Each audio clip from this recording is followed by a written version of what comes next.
Welcome to another edition of Through My Lens. I'm your host, Karen Jackson, and the Through My Lens podcast is an opportunity for me to sit down to talk to and to learn from individuals who have not let their setbacks, circumstances, or their challenges define who they are and what they can accomplish. And this month, in the month of March, is Women History Month. And so I wanted to talk about a topic that is very important to women and to people in general is the importance of self-love. And so I'm so excited to have my special guest, Mrs. Darlene West, to be a part of the conversation. She's no stranger to the Through My Lens Mhm. podcast, and I'm so happy to have you here today. Well, thank you very much, Karen, for inviting me. Sure, sure. So, um, one thing I know about you is that you exude positivity, right? And so I know that there had to be a time where you didn't love yourself, right? So, talk to me about that time or share with us about that time and what you had to do to get to a place that you knew that you loved yourself. Well, Karen, wow. When I look back over my life, I was always around strong women. My mother was a strong mother with strong ideas about what she wanted for her children. And as a young girl, she always put us in activities that always brought out the best in us. And one activity that she put me in was dancing. And let me tell you the reason why. I was one of those kids always bouncing around, jumping around in the house. But one other thing that a lot of people don't know about me, I wanted to be a clothing designer. Mm. So I had all these brilliant ideas in my head. But what I was doing was cutting up my clothes my Ooh. mother bought for me. Didn't sit well at all. Absolutely. So, so she's like, cut one more thing. Now, if you come from that house, you already know what that meant. Exactly. So, in the midst of that, she knew I had creativity. So she had to find an outlet where I could express myself and do these different things. And she turned me over to Miss Geraldine Blunden. Mm. Now she had created a company, but at that time she was a teacher. And we went to the Women's Y that was on Fifth Street. It is not there now, but it's a historical piece. And the Y itself, the building was on top of the hill, and the red barn was down the hill. And that's where she held classes. Now, when I started, I was kind of like that oldest kid in the class. But for me, it didn't even matter. I got in there just jumping around and just having a good time. And I found my voice in the midst of being in a class where you could Mhm. express yourself and become who you wanted to be. Being around Miss Geraldine was a very effective way of cultivating me. Mhm. Not only did I get the strength from my mother, I got it from her because they all come from that same thread. Mhm. So whatever mama said, it flowed with Miss Geraldine. And in the midst of understanding all that, I learned that you didn't quit. Mhm. I don't care what happened, you don't quit. There's always something you can do to get around that particular issue or problem, whatever. But you learn to have an endurance and a commitment, because my mom said if you told them this is what you were going to do, you're going to complete that. That was part of my culture. That was my part of me growing up. And being with Miss Geraldine, she took no excuses. Please don't come to Mhm. me talking about this teacher don't like me or I can't do this. She didn't listen to that. She said, you need to get it together. You need to go back. And what's the problem? You tell me what the problem is, and we're gonna figure this out. Cause I don't. She didn't listen, so it made you strong, even though you might knew the situation, but you didn't dwell on it. You just Mhm. stood there, and you're going like, I'm gonna figure this out, and I'm gonna arrive. I am going to achieve. And with Mhm. that, that was very effective to me, because you got to understand I was born in 1953. Well, 1953, what our young ladies and gentlemen are allowing to do now, Mhm. that Mhm. wasn't so as I was coming up. You understand what I'm saying? So Mhm. you had to be strong because of our country, our culture. Racism was there. Mhm. It was no way to get around that part. But you had to be strong to endure so you would know how to get around, how to maneuver. Sometimes you couldn't always say what you thought. I know now it's like, I'm going to be free, I'm going to be 100. Well, I hate to say it. And if I was going to be 100 during that time, that wouldn't be a good mix. You understand what I'm saying? So Mhm. what it did was it taught you to think first, react second, Mhm. and third. Hmm, if I say that, what will be the consequences to the actions I just put in front of me in this situation? So it really taught me to learn how to stop, think about what I'm going to say, react. But you, the most unique thing about it come from a culture where the parents say, if you had parents involved in your life, you come to me, bring all that to me, and then I will handle it. So as a child, you learn to have a respect. You always said, I was taught, yes, ma'am, no, ma'am. Yes, Mhm. sir, no, ma'am. No, sir. Period. Didn't matter if they was polka dot green, whatever color.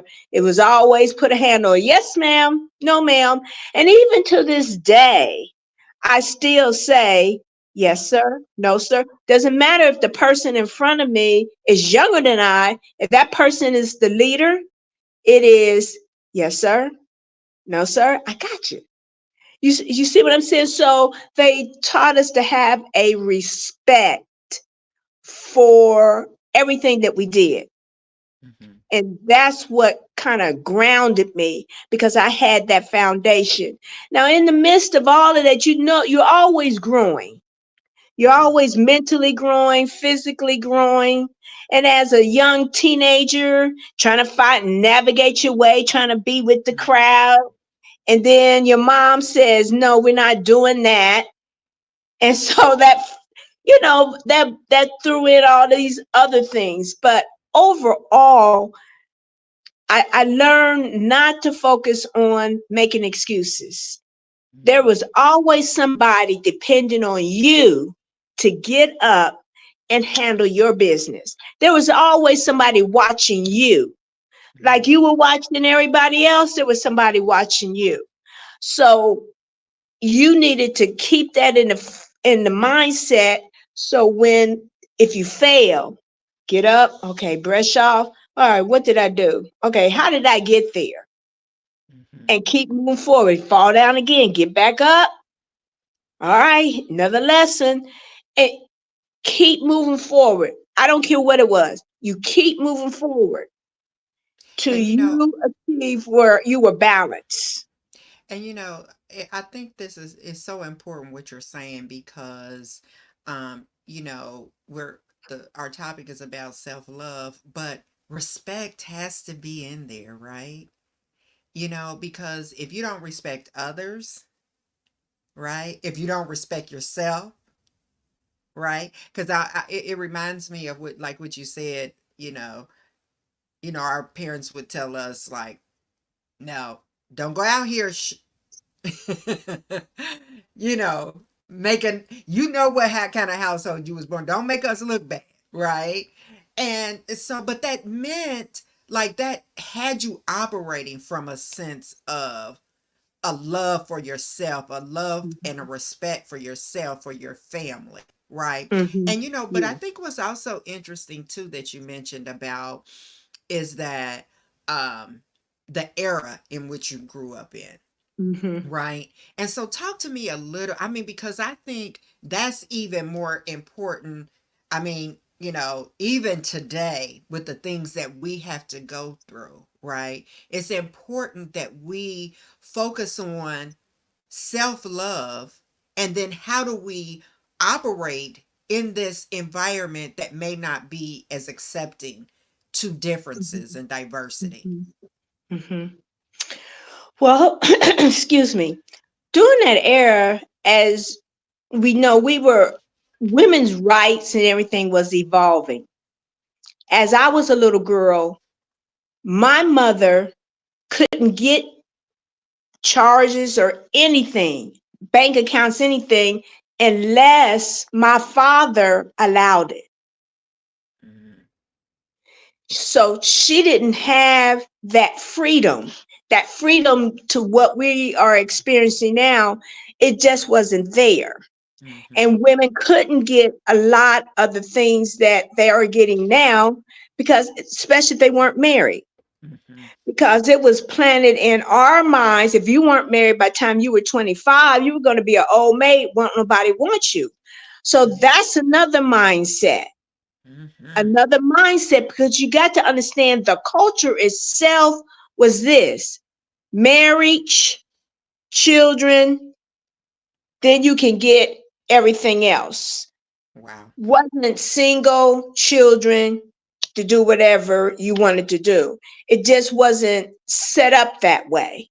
And Mhm, so, yes, people start marching and saying we got to have better rights so we can do what we want to do. But going back to your question, was this: I watched that with my mom. But the unique thing about my mother and father's relationship, they worked as one. mm, Okay. So even though she couldn't do these different things, she could talk to my father, tell her what she wanted to do, and he would say, okay. And because she did her day's work, she was a baker. She mm, ironed magnificent, just like somebody was pressing the clothes with a machine. That's how particular she was. But in the midst of all of those things, my father was a baker coming up. And they didn't have a mm, lot of black bakers coming up, but he had the favor of the baker at the Biltmore Hotel. Now, wow. yes, the Biltmore Hotel was, it's like the Marriott 5-star coming up. You went to dinner, people stayed there. That's where it is. If you would look Yes. at the uniqueness of how that building, if you go into the crevice of that building, Mhm. the attire, the atmosphere would let you know Yes. that it was royalty. Yeah. And everybody couldn't work there, and everybody didn't stay there. Whether you was black, Mhm. I mean, just cause you were black and you were doing days work or what, doesn't mean you was gonna be able to allow to work there. My Mhm. father found favor with the chief baker and he taught him. He Wow. was, I think he might have been Italian or something, but he didn't have that deep racism in it. He saw something in my father and he taught him. Mm. Wow. And Wow. so in the midst of that, you had My father being a baker, my mother being a homemaker, Mhm. excellent homemaker, kept everything immaculate. So you had these elements and they help one another. Right. That's where I learned the respect for a husband and a wife. I had Mhm. never heard my mother. I know they might have had their discussions, they Mhm. might have had their disagreements, but as children growing up around her, we never saw it. We Mhm. never heard it. You see what I'm saying? Mhm. And we always saw them striving to work together. The one glue that I feel held us together, we were all at church. Mhm. Church was our foundation right there. Mhm. I don't, as we got older, you know how you want to go party on set? She said, I don't care if you come in at 4 o'clock, 2 o'clock. I don't care. If you in this house, you going to get up and you going to church. And Yes. you ain't going to look crazy walking in that door. Mhm. Mhm. That's if you stayed at her house. Because It if you wasn't just couldn't, her house. huh? You see My what I'm mother saying? said the same thing. But the foundation held us together. Because Right, the right. family, we as a Mm. family went to church. We went Mhm. to, she would send us to Sunday school. We walked everything. We didn't have two or three cars. Mhm. You walked. But Mhm. that was a time where everybody walked. You walked every Right. place, just about every place you went to, just about unless you had a car. But the church was our foundation. We would go to church in the morning. We wouldn't leave until the afternoon because they would have dinner. Then they would have evening service. And you got to understand, we came up in a time they didn't have all the activities like they do now. There Mhm. was the stores weren't even open. You couldn't go Mhm. buy groceries. Nothing was open. Mhm. So you went to church or stayed home with your family. Mhm. If that was their element because of the culture I grew up in, that's what was happening. So Right. that's the reason Mhm. the black church was so famous for dressing up and looking all fancy and all that because that was the place we could go and dress up and Mhm. buy all the fancy hats and the suits and all these things. So we grew up on that era. When you came to church, you dress. Mhm. Mhm. Men were in suits and ties. They would always tell you, at least have a shirt, sh- jacket, and pair of pants. So when you come to church, you can look halfway decent. Mhm. So for me, that was a foundation that held us as a family moving forward. Now, Right.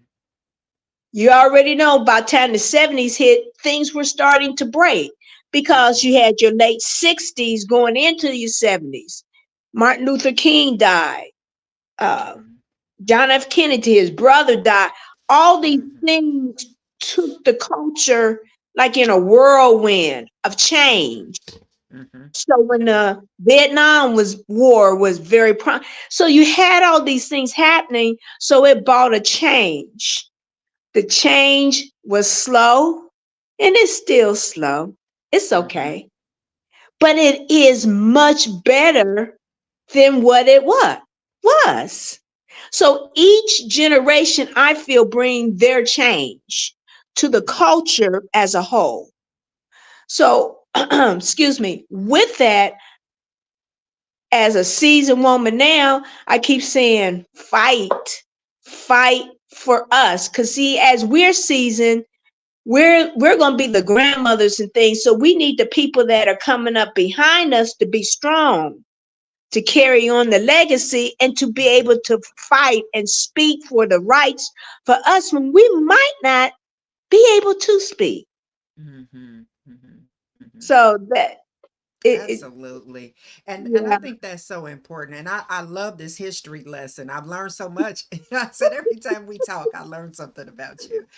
uh, but I think what you said is so critical is that the foundation, right? Hmm.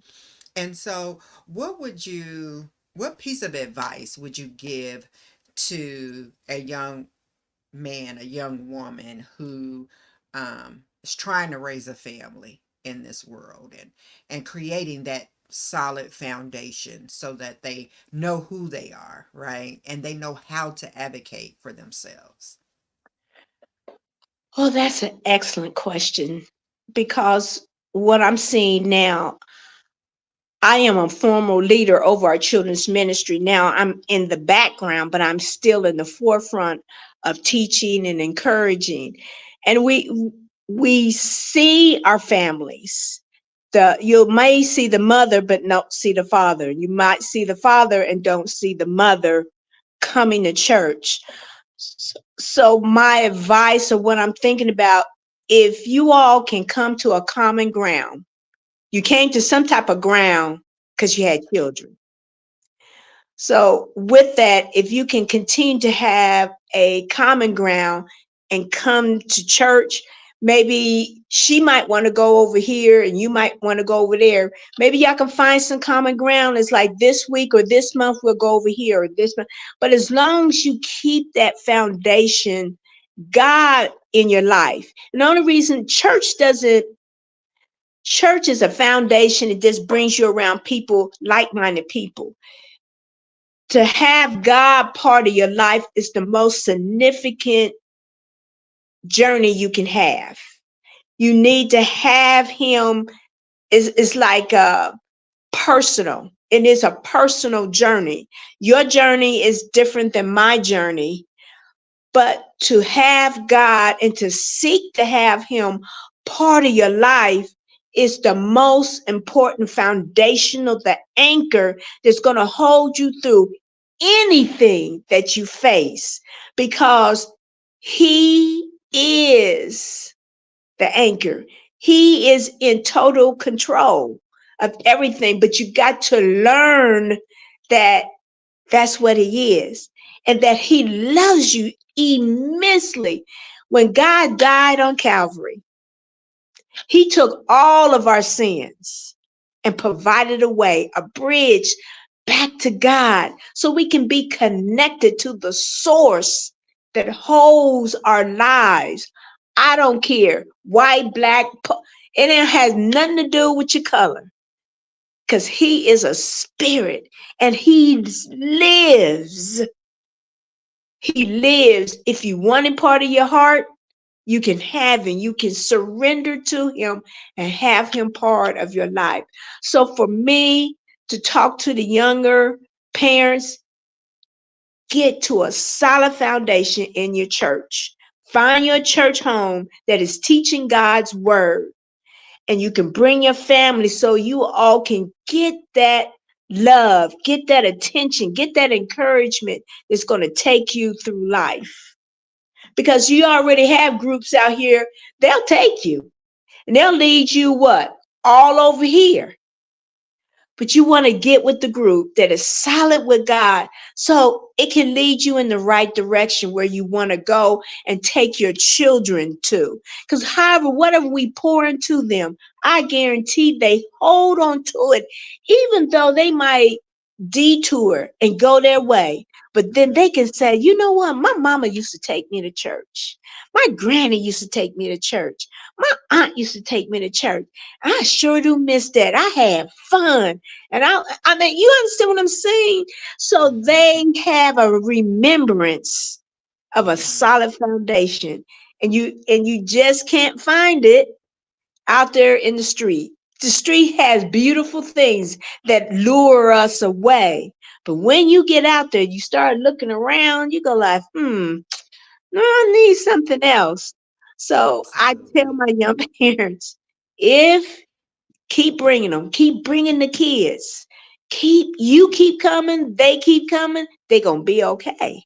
They'll be Mm-hmm. fine because God got them. He got a plan and He's working it. Absolutely. And I chuckled when you said that about, just keep taking them to church. And I remember I said I used to have to, I would take my grandmother back to church, and she would say, "Oh, Karen, don't you want you come and take me back to church? I'll let you use I'll let you drive the car in the afternoon after you get home from church." And so I'm like, all right. So I'm thinking like, oh, I'm gonna have me some fun. I'm not even thinking nothing about church. I'm thinking about what I'm gonna do after church, right? But it's a funny kind of feeling how God was working that out, because Mhm. that's Mhm. when I got saved, right? Mhm. That's when I Mhm. got saved. Mhm. And I'm so thankful, and I laugh about it now, but I said, see, God works it all out for your good. He works it Mhm. all out for your good. Yeah, he does. Mhm. Yes. And so, Ms. Darlene, we're almost out of time. I really enjoyed our conversation. It was a wonderful history lesson. But I want to ask you, I always ask this question. Um, there's some research that says that by the age of 9 years old, young girls have already started to define who they are, have Mhm. started Younger to than build that. their self-concept. Right. Younger than that. And I think Mhm. this is even more important today because we have things like social media and the internet and body shaming and not learning how to appreciate how God made us, right? Our Mhm. uniqueness. So what, first of all, I would ask you, what would you say to your 9-year-old self? I And what would. other words could you give to other young women and women in general to encourage them, like you said, to keep fighting? There's so many things that are, especially today, that are, coming against us as women, right? But Mhm. just Mhm. give us some pieces of advice and some wisdom. Well, the reason that I am chuckling because I remember I was about that time when I start wearing a wig. And the reason I start wearing one because all my friends had long hair going down their back. And all I had was my little pigtails that came to my ear. And I wasn't happy because I was looking around at everybody else. And so at that point, I couldn't understand why I couldn't have what these other young ladies had. Their hair was natural and mine wasn't, but still looking at it, I still wanted it. I had a desire for it. So my mother tried to appease me by putting a wig on my head. Mhm. Now, when I looked in the mirror, I said, woo wee, okay, I got it, I got it. And I thought everybody else around me would be happy Mhm. that now I'm looking like everybody else. Girl, that wreaked havoc on my life. Mhm. From the time that I put that wig on, every day everybody's trying to snatch it off. Mhm. Mhm. Mhm. I didn't, I couldn't get it. I didn't understand it. I was like, I'm looking like everybody else, but really I wasn't. Mhm.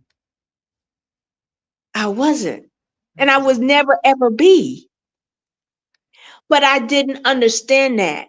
So I took that journey to loving me was a long journey because I used to look in the mirror and I hated myself. Mhm. Mhm. Chocolate, beautiful little chocolate brown chocolate chip, baby. But when I looked in the mirror, that's not what I saw. Mhm. And I Mhm. think even now, people look in the mirror and they don't like what they see. So they Mhm. start looking around and they start to emulate Mhm. other people. People start getting, now it's nothing to get facelifts and turn your nose, do your eyebrow, all these things. Mhm. But a lot of times it's to look like someone else and not Mhm. that beautiful person that you are. But with with that, you had to have people around you still encouraging. Now, it wasn't that my mother wasn't telling me I was pretty, my father was, but it wasn't them. Mhm, I mhm. didn't want to hear it from them. I wanted to hear from everybody else, like most people do, both Right. male and female. And with that, that just sent me down a very destructive road. But there is one thing that I never really expressed was this. God called me as a young child, and it was around 9-ish, and I was sitting in children's church, and my pastor at that time, youth pastor, says, we're going to pray about people being missionaries. So, Miss Karen, I felt the pull of the Holy Spirit on my heart to come up and pray. Girl, I sit on my hand. I said, that sounds so boring. I want to be like everyone Mm, else. mm, Hmm. mm. Wow. Okay. So I turned God away. He Mhm, was speaking. I'm just saying, we don't even know half of the people where God has spoken to at a very young age. They, he doesn't always speak when you get an adult. He's been calling you ever since you was a child.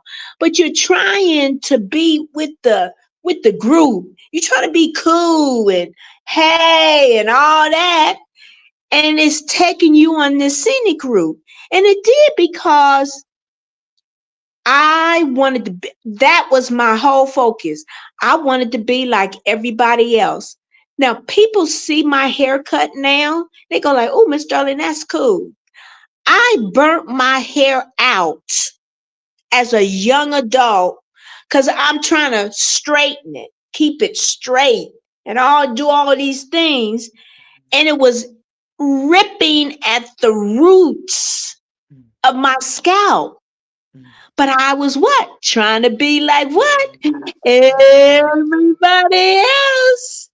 And my hair was telling me, I ain't, at that time, Dudley was the strongest chemical you could put on your hair to straighten. Now listen, anytime you put Dudley on your hair and the next morning it's gone back to its natural state, that lets you know that even that chemical wasn't strong enough for the naturalness that was coming forward.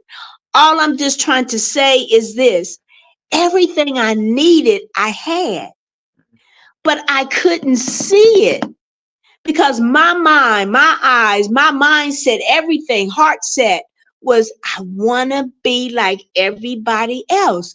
But God was slowly showing you, baby, I need you over here. I have something I need for you to do. And it's not over there. But with me keep running from him over to the other side, he had to let me go. God doesn't take away our choices. He just kind of help us through it. We get the bump on our head and running into stuff, but he doesn't take away the choices. But none of the choices that I made killed me. Mm, None of them. From being in relationships to anything else. Nothing stopped him from pursuing me. mhm, So it's like I did a 360. He had to take me on that route, bring me all the way back around to where I started. But now I'm living in the midst of what he has created out of the ashes. mhm, mm, mm, mm, mm. So when I stand and I look in the mirror, I go like, "Go, girl! Thank you, Jesus," because now He says, "Can you see the beauty?" Now this is I got my hair cut way before Black Panther and all that. No, honey, I was wearing that way, way before then. So you already know some of the culturally what I went through wearing my hair like this. Mhm, mhm. But now it's okay. It's okay Okay. because I love me. And I thank God for saving me from myself Mhm. and my ideology that I had lived on for years. Now he done gave me a new song, a new viewpoint. Now I can help other young ladies.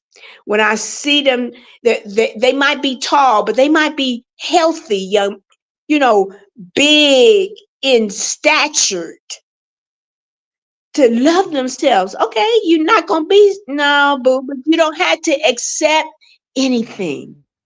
Still hold Right. your standards high. Look how beautiful you are. Learn to wear things that's gonna make you look pretty. Not what the culture will sell you anything. They'll make it in your size. But it doesn't mean it will compliment you Mhm. and your body what? Type. Type. That's all I'm Absolutely. saying. So Mhm. wear things is gonna bring out that beauty. Mhm. Colors, everything. Don't be defined by what culture wants to feed us Absolutely. and say, wear this, girl, you'll be it. No, I can't wear that because that's not gonna compliment me. I have to Mhm. wear this. Correct. So learn to be out of the box from the norm. You don't have to, you can stand right here. Because when people see that you really don't care about whatever, that's fine.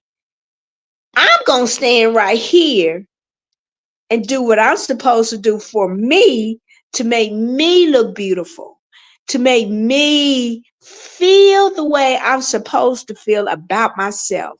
And understand God didn't make no joint at all. He made this beautiful, magnificent individual to make a difference. So those are the things that I tell my young ladies because it starts very young. You said Mhm. 9. I'm talking about it goes much earlier than that Oh, because I of the way believe it. our culture is now. Mhm. Mhm. And I Mhm. have I have been in the stores, no disrespect. I know that we're gonna move forward. And where the parents, how they talk to the kids, calling them all kind of names. Mhm. You this and that and all. And so they can't have the self-esteem that they need because the people that they thought would be there for them to be that strength for them is calling them names. So Mhm. all of these things are coming up against our children. And it hasn't just started. That's not Correct. something new. But I'm Right. just saying it has magnified since social media. Absolutely. And even TV in general, the Thank you images and very things much. that and the language that people are allowed. Thank I you. mean, there's things that we see on TV today that it just wasn't allowed. It wasn't allowed. No, We just didn't see it. you don't see it. You use your imagination. That's what Absolutely. people don't have an imagination. When I was teaching my dance class, I had to strive to teach the kids how to have an imagination. So one day, listen, I said, I want y'all to run across the floor and jump over that lake that's in front of you. I had this one little girl. She walked to the middle of the floor. She said, I don't see no lake. Where is the lake? I was like, I had to have. I was like, okay, okay. Baby, you got to imagine. Exactly. Imagine. Mm. So what I had to do was put something in the floor to help her to jump over.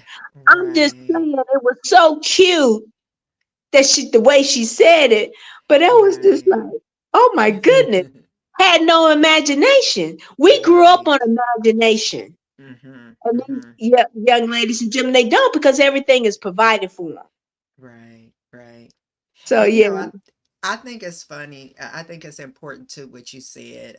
Listening to your story, uh, you know, you may have thought one way about yourself, right?